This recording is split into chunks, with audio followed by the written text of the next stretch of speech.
3 stages to go in the 2024 Dakar Rally, and a battle for the win between Carlos Sainz and Sebastian Loeb. The Audis arrived on time: Sainz, Matthias Ekstrom and Stefan Petterhansel. But Loeb broke down on the way to the stage and arrived in the nick of time.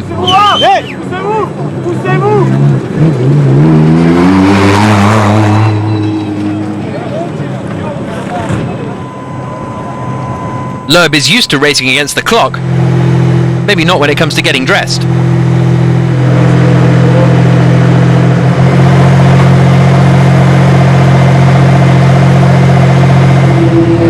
He was at the departure gate on time though, and opened the road for stage 10.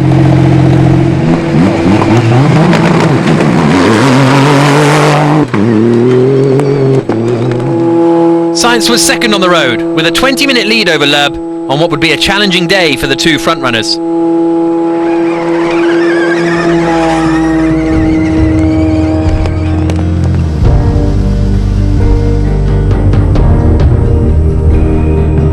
Saoud Variawe is the youngest driver at the Dakar at just 18 years of age. Stage 10 was his best performance of the rally so far, finishing in 11th place, just 1 minute behind Guillaume de Mévius. Seth Quintero is another young gun, but he launched himself off a ledge, damaged his suspension, and it caused him to retire from the stage. But the 21-year-old American ran back to the offending jump to warn the next driver through of the danger: the overdrive racing Hilux of Eugenio Amos. The Italian is having a quiet and consistent run this year. It's his first Dakar appearance since 2017, after having to pull out in 2022 due to COVID-19, and that kept him out of competition for 18 months. But now the man from Varese is able to compete again and finished a tremendous 4th today, bringing him up to 17th overall. Benediktas Vanagas is rocking along in his Hilux. Third place on today's stage has consolidated the Lithuanian slot in 10th overall, a spot he's occupied since stage 7. In the new Century CR7T, the 4-wheel drive version of Matteo Serradori's CR6, it's been a tough rally for Brian Baragwanath. The South African had major issues on stages 2 and 3 and hadn't really troubled the top 10 since. But yesterday he finished 11th, and a storming drive today saw him finish 2nd, which hauls him up the overall rankings, having started the day 101st. We were hoping to be sort of running this sort of position the whole rally, but you know, it's a new car, the Century Racing 4x4, first time outing this Dakar. It's the first stage where we had a good start position, we had a good run, no mistakes.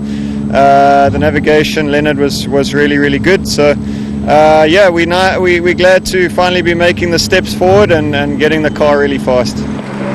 The stage win went to Gerlin Chichery.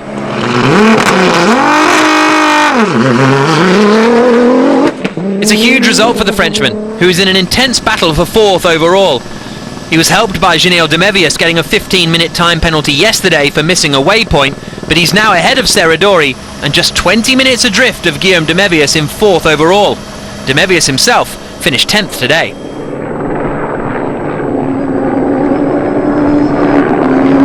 It was the man from Teen's 9th victory on the Dakar.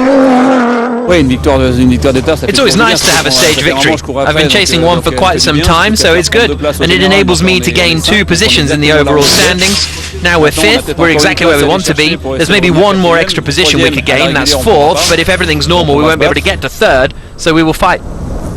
There were some unusual duos in the top 10 today, with super drives from Christian Baumgart and Juan Cruz Jacopini amongst others, but it's a first stage win of the year for Gerlin Chichery. But what of the title contenders? Opening the road today was difficult, with Loeb and Sainz both finishing the stage outside of the top 10. Sainz ran into trouble with punctures. The Spaniard had already picked up 2 when he got a 3rd. And the Audi team tactics paid off. Matthias Ekstrom was on hand to provide assistance, and more specifically, spare tyres.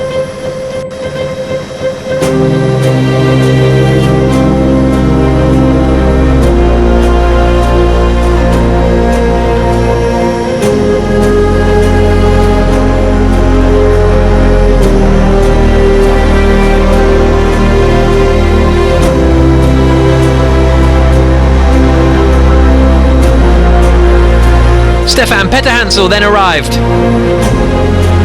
What's the collective noun for Audis? Sainz got going again, but he lost between 6 and 8 minutes and ended the stage down in 25th.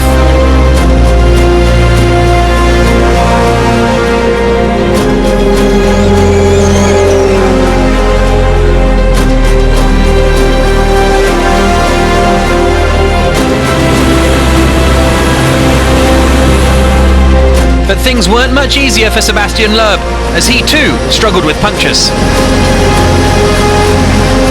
On doit laisser un bon ticket sur notre droite avant de prendre le frein du rebreak sur le cap 200 pour brasser l'air. Je mets de la roue avant dans le trou, on est d'accord, donc c'est bon, c'est là-dessus.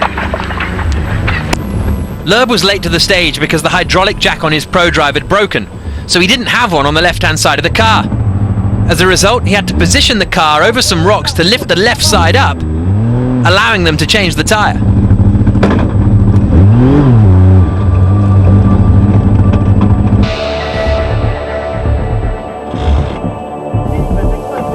Loeb knew the minutes were ticking away.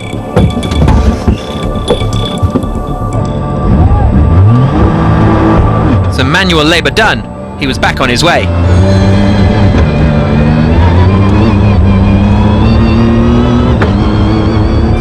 The Frenchman finished 17th on the stage, but crucially, ahead of Sainz. We had a rotten day. We left this morning and we had to stop on the liaison because the jack wouldn't go back in, so we had to get rid of it. And of course, I punctured twice on the left side. So we had to go up the mountain and find a place to balance the car on its side to be able to get the wheel out. Added to that, we didn't have a battery, so we had to do everything by hand.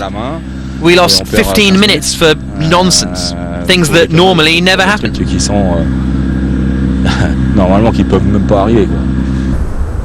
But Sainz is still leading the rally. Loeb took 7 minutes out of his advantage, so there are just 13 minutes between them with only 2 stages to go. A little further back from Sainz are Silvio and Tito Tartani. They are the last of the ultimates still running, 107 hours, 31 minutes and 22 seconds off the lead. The Italian brothers have a tight budget, own an outdated Nissan Patrol, but they have a bucket load of Dakar spirit. And one man who knows all about the Dakar spirit is Nani Roma. This year is the 20th anniversary of his win on a bike and the 10th anniversary of his win in a car.